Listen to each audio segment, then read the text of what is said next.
Hello, beautiful people. You're specially welcome back to my channel. On our news today is the continuation of the press statement held by the civil society organization concerning Inec 2023 general election. The Inec chairman, Professor Mahmood has agreed that, of a truth, the election was marked with so many irregularities and problems that very soon is going to address the press. So, beautiful people, let me keep watching the video of the press statement. Let's discuss at the comment section. Do not forget to like this video, comment, and share. Keep watching. I will be right back. A copy of the report. I have not gone through the report. I will take a copy of the report back to the chairman of the Independent National Electoral Commission and the national commissioners for them to read the report and digest issues in the report. From our own point of view, in the next few weeks, the Commission will begin comprehensive review and evaluation of the 2023 general election. After every major election, the Commission conducts both internal and external review and evaluation of both the conduct and management of elections. So we are in the process of finalizing on that. Civil society groups and organizations will be a major plank of this review. Political parties will be a major plank of this review. The National Union of Road Transport Workers will be a major plank of this review. All our electoral officers will be a major plank of this review, and collation and returning officers will also be a plank of this particular review. So that review will take place in the next few weeks. We are finalizing on that particular review. Secondly, I'm slightly constrained commenting on some of the issues that have been raised, because some of the issues that have been raised here will be part of the review process that the Commission will carry out. Not only that, some of the issues that have been raised here are part of the issues before the various election petition tribunals and also part of the issues before the Presidential Election Tribunal. So I will find it very, very difficult to comment on some of the issues that have been raised. But let me say this, that one, as civil society groups and organizations, we have a responsibility to remain non-partisan no matter the interests at stake. We owe that to the Nigerian people, and we owe that to the society at large. Before the 2023 general election, individuals, groups, and political parties claimed victory for an election that had not taken place.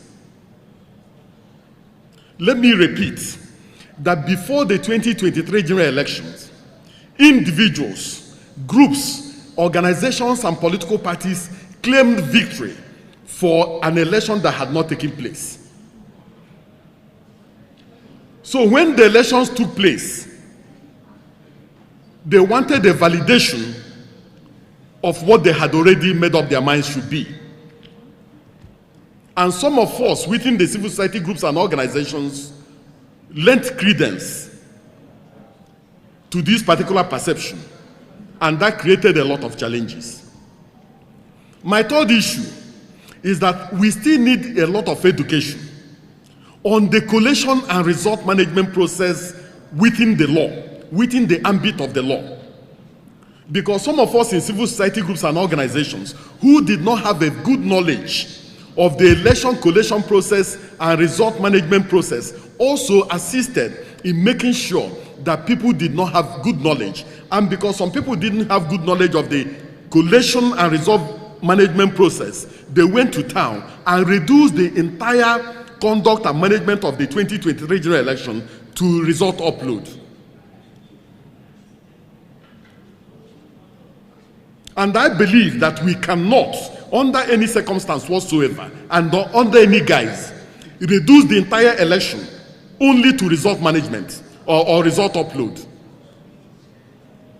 So if there was no problem with the senatorial election, and there was no problem with the election to the House of Representatives, there was no problem with the governorship election, there was no problem with the state assembly elections, you cannot then write off the entire election as a sham. So I think that when we are sober, when we reflect much properly, we will find out that there are a lot of positives to take away from this election. Most of us have not seen people complaining about Bavas having malfunction in several places. Rather, people say that the Bavas performed optimally. So if Bavas performed optimally, what that means is that the accreditation process was top-notch. Now, election results are announced at the polling unit level. Over 7 political parties applied for accreditation for their polling agents or party agents, and they deployed to over 170,000 polling units. So what that means is that in all the places where they deployed, they were entitled to a copy of Form EC8A, which is the polling unit level result. So before you can begin to reduce the entire election to result upload, you must also compare what you have from your party agents at the polling unit level with what has been uploaded. It is when you have contradiction and when you have challenges with that you can begin to write off the electoral process. So I think that we need to soberly and rationally reflect on the 2023 general elections, and when we do, you will find out that never in the history of elections in Nigeria have sitting governors lost senatorial elections, which is 1/3 of a state of the voting strength in a state. On the issue of electoral offenders, in the next few days, the chairman of the Independent National Electoral Commission will address the nation on the issue of electoral offenders. So I don't want to say anything on that. The chairman will address the nation any moment from now on the issue of electoral offenders. I completely agree that we need to look at the work that the commission does. The chairman of the commission went to the National Assembly and canvassed that Nigeria must have an electoral offences commission and tribunal to deal with the issue of electoral offenders. Till now, that has not been given vent to. So the commission does not have anything against the unbundling of certain aspects of our work so that we can become more efficient and so that we can become more professional. But in the main, we must also know and agree that elections are conducted by Nigerians. The total staff strength in the commission is less than 15,000. For the 2023 general election, the commission deployed over 1.5 million ad hoc staff. These ad hoc staff are Nigerians. These are core members. These are students in federal tertiary institutions in their penultimate year. So it is unlikely that on election day you will see an Inec staff who is a permanent staff in any polling unit. So it's Nigerians who are the ones who conduct elections. So in analyzing and looking at the 2023 general election, we must look at the context and environment of the election. We must look at the context and environment of the election. There were so many polling units where the commission could not deploy on account of security challenges. So many of our staff were killed even during the CVR process. The commission has been mandated constitutionally and legally to organize, undertake, and supervise election. The responsibility of protecting the electoral environment does not rest with the commission. So I think that there are a lot of positives from the election. There are also challenges from the election. Based on those challenges, we are going to look at the reports from domestic and international election observers.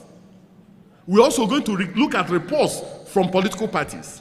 We're also going to look at reports from our own electoral officers, from collation officers, and returning officers. And we are going to see whether there are issues and things that we can deal with administratively, and we deal with those ones. We can also see whether there are still issues that demand both legal and constitutional change or reform. Then we will go before the appropriate organ of government and deal with those ones.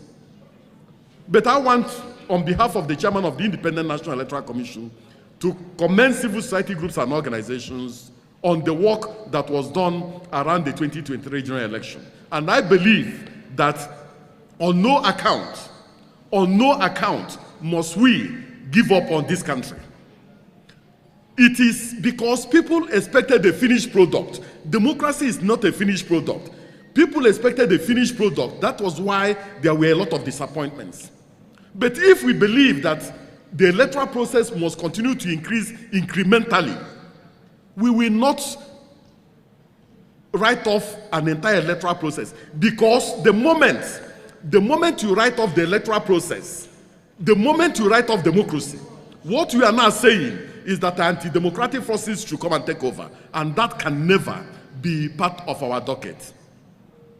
So I want to commend my sister Enobi, who is completing her tenure. I'm going to deploy our staff to monitor the civil society elections.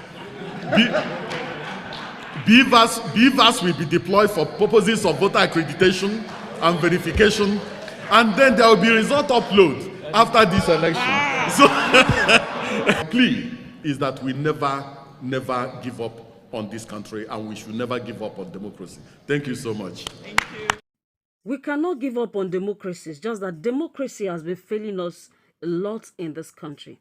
All right, beautiful people. I'm sure you're done watching the video, and I'm sure you're enjoying what you watch. You've listened to everything that is said. I want to hear your thoughts. Your like at the comment section. Me say, I dey tell you, say I want to hear what you feel about the video where you just watch now. Waiting you learn, waiting you feel, because some of these things, some people they learn some things inside. Yes, waiting whatever you feel, just share it at the comment section. Anything where you know say you learn, or why you feel say waiting you watch, waiting they're supposed improve, or waiting no day supposed they there. Let me hear how you feel for comment section. Now do not forget to hit that red subscription button and click on the notification bell for more of my political news coming your way. I'll see you in my next video. Bye bye.